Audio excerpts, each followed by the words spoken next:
Salam sejahtera, terima kasih kerana bersama dengan saya di Nazilin Unity Channel.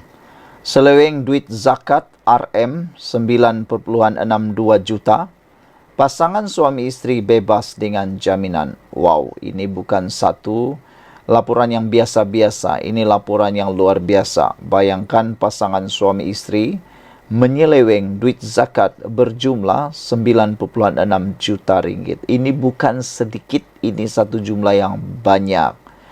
Dipetik dari Info Rakyat, suami isteri yang sebelum ini direman dalam siasatan kes penyelewengan dalam kutipan zakat Majlis Agama Islam dan Adat Melayu Perak.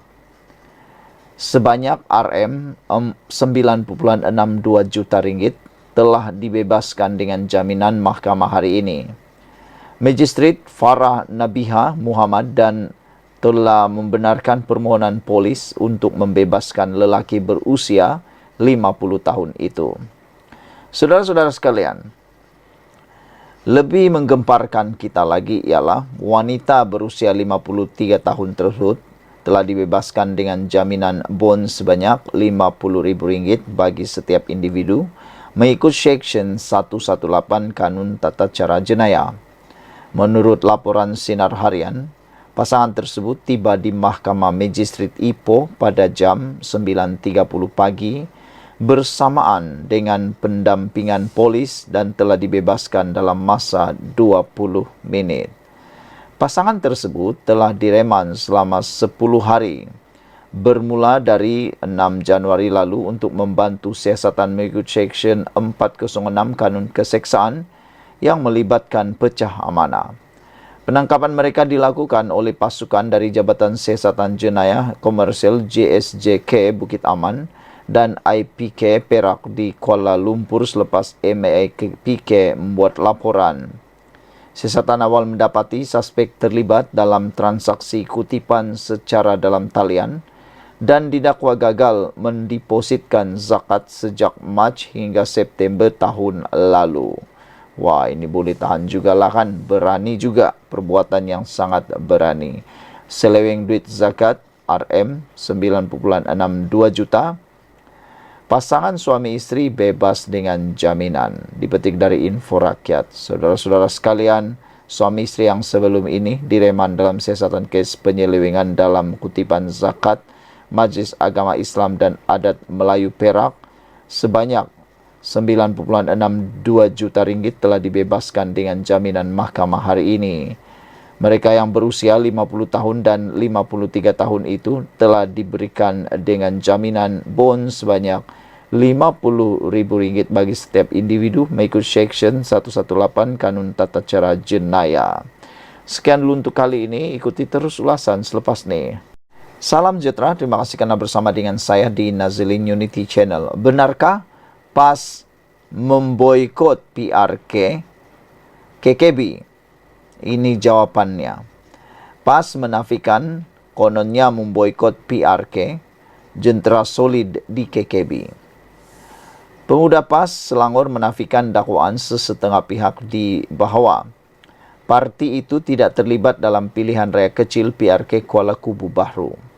Ketua Pemuda PAS Selangor Muhammad Syukri Omar sebaliknya berkata, jentera parti sudah berada di lapangan sejak 25 April lalu. Pakatan Harapan PH mainkan isu seolah-olah PAS boikot untuk menunjukkan ketidakseimbangan dalam PN, katanya. Sebenarnya konflik itu berlaku dalam parti komponen kerajaan perpaduan kerana ada yang tidak turun berkempen dalam PRK kali ini, kata beliau lagi. Tapi PN sangat harmoni gerak kerja di Kuala Kubu Bahru. Kita berbeza dengan MCA sebab jentera PAS solid turun bantu calon PN untuk PRK kali ini, katanya pada sidang media di Batangkali hari ini. Sukri menjelaskan selain pemuda PAS, Pesuruhjaya PAS Selangor Abdul Halim Tamuri sudah berada di KKB sejak awal lagi. Kalau boikot pastinya jentera pun tiada. Hari ini seluruh Selangor dan negeri lain termasuk dari Pahang, Melaka dan Perak telah hantar jentera untuk bantu kempen, katanya. Jadi tak betul dakwaan PAS boikot PRK ini, katanya. Sebelum ini, beberapa pemimpin termasuk Menteri Komunikasi Fahmi Fadzil menyoal kenapa kelibat pemimpin PAS tidak kelihatan di KKB termasuk pada hari penamaan calon. Fahmi membangkitkan keberadaan ramai pemimpin utama PAS di Perlis berbanding Kuala Kubu Baru sebelum ini. Menyifatkan perkara itu sebagai agak menarik, Fahmi berkata, dia sendiri tidak pasti apa yang cuba disampaikan oleh pemimpin PAS dengan tindakan itu. Bagaimanapun, ahli Parlimen Putrajaya Razidin menyangkal dakwaan tersebut. Saya minta media jangan mendengar Menteri Komunikasi Fahmi, katanya. PAS memang merancang rumah terbuka Aidilfitri di Perlis lebih awal. Jadi sebab itu pada hari penamaan calon, mereka memang dirancangkan pelbagai mesyuarat di Perlis, katanya lagi merujuk Majlis Rumah Terbuka PAS Pusat yang diadakan di Kangar pada hari yang sama dengan penamaan calon. InsyaAllah, mereka akan bekerja keras untuk pastikan kemenangan Perikatan Nasional di KKB, katanya kepada pemberita. Ahli Parlimen PAS bagi Hulu Selangor Muhammad Hasni Zan Harun turun berkempen semalam mengiringi calon Perikatan Nasional Khairul Azhari Saud ke Pasar Tani di Batang Kali. DUN atau Dewan Undangan Negeri Kuala Kubu Baru dikenali sebagai kerusi campuran. Sekian untuk kali ini. Jangan lupa tinggalkan komen anda. Sila tekan butang subscribe. Kita jumpa lagi. Bye-bye. Salam sejahtera. Terima kasih kerana bersama dengan saya di Nazlin Unity Channel. Akhirnya, berita yang kita tunggu-tunggu, yaitu BKOP buat laporan polis mahu sumber berita Bloomberg dijejaki. Yang ini betul-betul kita tunggu. Beberapa hari yang lepas, Bloomberg telah menerbitkan satu laporan kononnya akan dibina kasino. Kononnya ada perbincangan mau membina kasino di Forest City di Johor. Tetapi Anwar Ibrahim, Perdana Menteri, telah menafikannya. Menteri Besar Johor pun telah menafikannya. BKOP pun telah menafikannya. Dan netizen mengambil alih. Mereka kata, dari mana Bloomberg mendapat sumber itu? Dari mana maklumat diperoleh? Kata mereka, tidak mungkin Bloomberg dapat sesuatu kalau tiada orang yang konon menjadi sumber. Jadi sebab itulah, ramai netizen mahu supaya terutamanya BKOP menyaman Bloomberg atau menjejaki sumber supaya boleh disaman. Akhirnya, benar-benar terjadi dan kita bersyukur kerana BKOP sudah buat laporan polis dan mahu supaya sumber berita Bloomberg dijejaki. Jadi habislah sumber yang memfitnah itu. Berjaya Corporation Berhad BKOP telah membuat laporan polis pada 26 April lalu dalam usaha untuk menjejaki sumber tidak dinamakan yang dipetik dalam laporan Bloomberg mengenai rancangan. Kononnya, pengasas syarikat itu, Vincent Tan, sedang mengadakan perbincangan untuk menubuhkan sebuah resort kasino di Forest City bernilai 100 bilion ringgit. 100 bilion Amerika Syarikat dolar bersamaan dengan 477.60 bilion ringgit. BKOP sejak itu menafikan dakwaan bahawa rancangan sedemikian sedang dalam perbincangan. Dalam satu kenyataan semalam, ia berkata, sumber tersebut telah mencemarkan nama baik mereka dengan menyebarkan maklumat palsu dan ia percaya polis akan mengambil langkah perlu untuk menyiasat perkara itu. Kami dengan hormatnya menggalakkan mana-mana penerbitan supaya lebih berhema sebelum membuat sebarang dakwaan tanpa pengesahan terlebih dahulu, kata kenyataan itu. Menurut syarikat itu, mereka percaya penerbitan berniat jahat itu mahu menyebabkan gangguan politik, menjejaskan kepercayaan orang ramai dan memesongkan persepsi orang ramai terhadap Yang di-Pertuan Agong Sultan Ibrahim dan Perdana Menteri Anwar Ibrahim. Penerbitan berniat jahat sebegitu diburukan lagi dengan fakta bahawa tidak ada agensi berita yang melakukan sebarang percubaan untuk mengesahkan atau menyemak kebenaran dan ketepatan kenyataan dalam artikel itu sebelum menerbitkannya.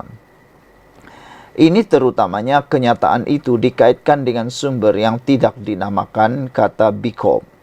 Syarikat itu juga menggesa Bloomberg dan The Edge Singapura yang memetik berita berkenan supaya membuang sebarang maklumat tidak tepat yang menyalahgambarkan pertemuan mereka dengan Anwar mengenai pemulihan projek mega berbilion ringgit di Johor tersebut. Perdana Menteri juga menafikan bahawa penubuhan kasino adalah sebahagian daripada pemulihan projek dan menggesa pihak berkuasa untuk mengambil tindakan yang perlu terhadap agensi berita itu. Kami ingin mengulangi dan menjelaskan bahawa pengasas kami, Vincent Tan, tidak terbabit dalam sebarang rundingan dengan mana-mana pihak yang dilaporkan. Ini termasuk Anwar dan Lim Kok Teh dari kumpulan Genting. Begitu juga dengan sebarang wakil yang di-Pertuan Agong Sultan Ibrahim atau Seri Paduka sendiri, kata Bikop. Selain Bikop, Genting Malaysia Berhad juga menafikan laporan media bahawa syarikat itu terlibat dalam perbincangan mengenai projek kasino di Forest City. Saudara-saudara sekalian, ada beberapa komen daripada netizen setuju dengan tindakan Bikop supaya menyaman sajalah kalau dapat saman cepat-cepat media asing yang buat fitnah ini. Ada berani? Berani ke kalau tiada kita harap supaya kaki sumber yang tidak tepat itu dapat dijejaki. Sekian dulu untuk kali ini. Ikuti terus selepas ini. Salam sejahtera. Terima kasih kerana bersama dengan saya di Nazilin Unity Channel. Saudara-saudara sekalian, hari ini kita digemparkan dengan penangkapan terhadap Cikgu Bad. Rupa-rupanya ini sebab doktor pula Cikgu Bad ditangkap dan didakwa. Cikgu Bad didakwa memfitnah, merosakkan nama baik Agong. Ini sebabnya bukan saja kerana hantaran tentang isu kasino, tetapi dakwaan ini didakwa memfitnah, merosakkan nama baik Agong. Ahli Jawatan Kuasa Penerangan Bersatu Badrul Hisham Sarin atau lebih dikenali sebagai Cikgu Bad mengaku tidak bersalah atas dua tuduhan memfitnah dan menghasut untuk merosakkan nama baik yang di-Pertuan Agong. Badrul Hisham, 45 tahun, membuat pernyataan itu sejurus pertuduhan dikemukakan terhadapnya di hadapan Hakim Mahkamah Session Siti Aminah Ghazali. Saya faham tidak mengaku salah, katanya. Mengikut pertuduhan pertama, beliau didakwa mengeluarkan kenyataan fitnah di mana beliau mempunyai sebab untuk percaya bahawa ia akan merosakkan nama baik yang di-Pertuan Agong. Kesalahan didakwa dilakukan di Istana Negara jam 6 petang pada 22 Januari lalu mengikut Seksyen 500 Kanun Keseksaan KK yang membawa kepada hukuman penjara hingga 2 tahun atau denda atau kedua-duanya sekali jika disabit kesalahan. Cikgu Bad juga berdepan tuduhan membuat penerbitan menghasut di Taman Bukit Ceras di sini jam 12.15 tengah hari 6 April lalu. Pendakwaan mengikut perenggan 4 dalam kurungan 1 kurungan C Akta Hasutan 1948 Akta 15 yang boleh dihukum di bawah subsection 4 dalam kurungan 1 Akta sama yang memperuntukkan denda tidak lebih RM5,000 atau penjara maksimum 3 tahun atau kedua-duanya. Susulan pengakuan tidak bersalah itu, Timbalan Pendakwa Raya Said Faisal Said Amir mencadangkan jaminan RM20,000 kepada Cikgu Bad bagi setiap tuduhan dengan seorang penjamin. Mahkamah kemudian membenarkan jaminan RM20,000 dengan seorang penjamin bagi kedua-dua pertuduhan, namun menolak cadangan perintah larangan dimohon pihak pendakwaan. Sebutan semula kes ditetapkan pada 27 Mei ini. Dan sebelum itu, kita juga digemparkan dengan berita Cikgu Bad bergari dibawa ke mahkamah. Cikgu Bad dilihat tiba di Mahkamah Session pada jam 9.20 pagi tadi bagi menghadapi 2 pertuduhan kes memfitnah dan menghasut. Ahli jawatan kuasa penerangan bersatu itu antara lain didakwa mengaitkan menggunakan nama yang di Pertuan Agong Sultan Ibrahim serta isu kekemat baru-baru ini. Badrul Hisham, 46 tahun, yang memakai baju warna Melayu berwarna hijau dibawa oleh pihak polis ke mahkamah dalam keadaan bergaring. Assalamualaikum, selamat Hari Raya, kata beliau kepada pengamal media. Semalam peguam bela Cik Gubad, Rafiq Rashid Ali, berkata, anak guamnya itu akan berdepan pertuduhan mengeluarkan kenyataan memfitnah dan menghasut. Menerusi hantaran Badrul di Facebook, beliau menyindir Perdana Menteri Datuk Seri Anwar Ibrahim mengenai hub kewangan yang akan dibina di Forest City. Sekian dulu untuk kali ini. Jangan lupa tinggalkan komen anda. Ikuti terus ulasan selepas ini. Salam sejahtera. Terima kasih kerana bersama dengan saya di Nazilin Unity Channel. Saudara-saudara sekalian, beberapa jam selepas calon pilihan raya PRK, pilihan raya kecil, di Kuala Kubu Baharu, calon Pakatan Harapan dicabar oleh PAS untuk mengemukakan keputusan akademik beliau iaitu SPM dan yang sewaktu dengannya.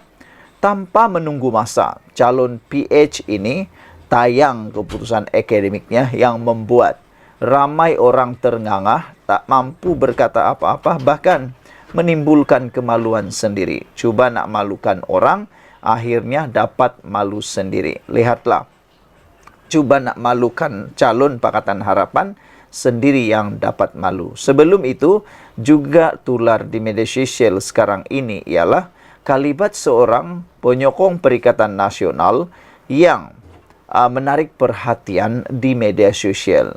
Sekejap dia jadi penyokong PH, sekejap dia jadi penyokong PN, dan sekejap pula kata ini, kata itu. Akhirnya kedapatan dia adalah penyokong Perikatan Nasional. Dan kita teruskan dengan cabaran oleh PAS terhadap calon Pakatan Harapan ini.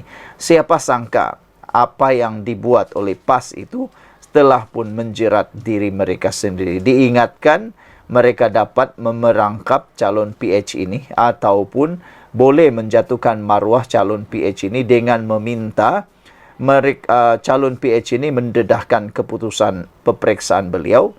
Rupa-rupanya selepas didedahkan, saya fikir akan lebih ramai yang akan tertarik dengan calon Pakatan Harapan ini. Manakan tidak, bayangkan saja.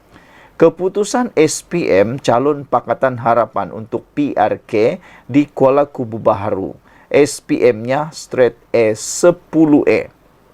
Dan untuk peperiksaan UPSR pula, calon Pakatan Harapan ini mendapat 7A. Ini keputusan yang amat luar biasa. Boleh dikatakan sangat pintar, cerdik calon Pakatan Harapan ini. Jadi, teknik untuk cuba memalukan, menjatuhkan calon Pakatan Harapan ini tidak menjadi. Bahkan sebaliknya, telah pun membuatkan saham calon Pakatan Harapan ini meningkat secara sendirinya. Kegairahan Ketua Penerangan PAS Ahmad Fadli Saari mempertahankan calon Perikatan Nasional PN dengan mencabar calon Pakatan Harapan PH, menyatakan latar belakang pendidikannya ketika bersekolah telah memakan diri sendiri. Fadli membuat cabaran agar Pang Syok Tau mendedahkan pendidikan rendah dan menengahnya selepas calon Perikatan Nasional di Dewan Undangan Negeri Kuala Kubu Baharu, Khairul Azhari Saud, berdepan kontroversi berkaitan status pengajian. Tidak langsung melatah, Syok Tau berkongsi keputusan SPM dan UPSR yang menunjukkan keputusannya cemerlang, semua A, di mana dia memperoleh 10A dalam SPM dan 7A dalam UPSR. Wanita berusia 31 tahun dari Ampang itu mengambil SPM pada tahun 2010 dan mendapat keputusan semua A meliputi A+, E dan A-. Lebih menarik lagi, pelajar sekolah menengah Chuang Hua di Port Dickson Negeri Sembilan itu mendapat keputusan lebih baik dalam mata pelajaran bahasa Melayu iaitu A, bahasa Inggeris A+, dan bahasa China A-. Yang berhormat Pasir Mas Tuan Ahmad Fadli Saari bertanya tentang UPSR dan SPM saya. Inilah jawapannya, katanya. Saya terhutang budi kepada guru-guru yang pernah mengajar saya. Ucapan terima kasih saja memang tidak cukup sebagai balasan atas jasa bakti yang telah dicurahkan dalam mendidik saya, katanya di Facebook. Terdahulu latar belakang pendidikan calon PN Kuala Kubu Baharu diragui kerana tertera beliau melanjutkan pelajaran ke peringkat diploma pada usia 49 tahun dan menggenggam master pada usia 51 tahun. Menerusi poster yang tular, Khairul Azhari dikatakan memperoleh diploma eksekutif pengurusan dari Universiti Malaya UM pada tahun 2019 dan sarjana eksekutif dari Universiti Malaysia Pahang Al Sultan Abdullah 2 tahun selepas itu.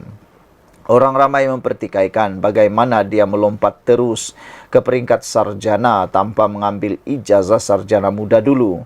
Selain bagaimana dia menghabiskan pengajian pada tahun 2021 ketika Perintah Kawalan Pergerakan PKP, bagaimanapun pemegang diploma dilapor boleh melanjutkan pengajian terus ke peringkat sarjana eksekutif di UMPSA dengan kelayakan pengalaman kerja yang ditetapkan serta melepasi pengiktirafan pembelajaran berasaskan pengalaman terdahulu.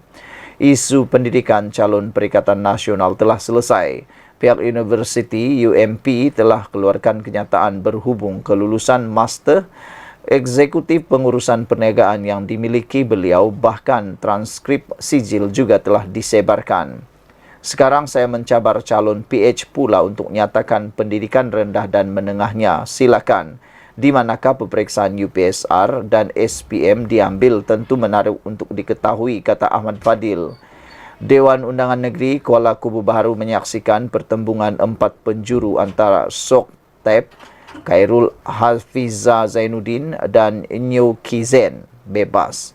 Kuala Kubu Baharu dikenali sebagai kerusi campuran dengan pecahan pengundi Melayu 46%, Cina 30%, India 18% dan lain-lain 6%.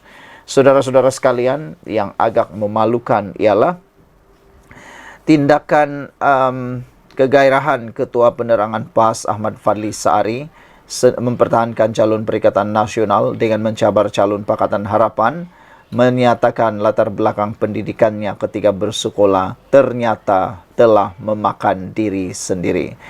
Dan secara kesimpulannya, rumusannya, disangkakan cabaran itu boleh menjatuhkan maruah atau boleh menjatuhkan nilai saham calon Pakatan Harapan itu. Rupa-rupanya bukan saja ianya gagal menjatuhkan nilai saham calon Pakatan Harapan, bahkan secara tidak sengajanya, tidak langsungnya, calon Pakatan Harapan telah meningkat sahamnya. Siapa sangka? Disangka mampu memalukan, tapi lain pula jadinya. Bayangkan sajalah keputusan yang dipaparkan jauh daripada pemikiran biasa manusia, yaitu mencapai SPM 10A dan UPSR 7A. Sekian dulu untuk kali ini. Jangan lupa ikuti terus ulasan daripada channel ini dan tekan butang subscribe. Tinggalkan komen Anda. Kita jumpa lagi. Bye-bye.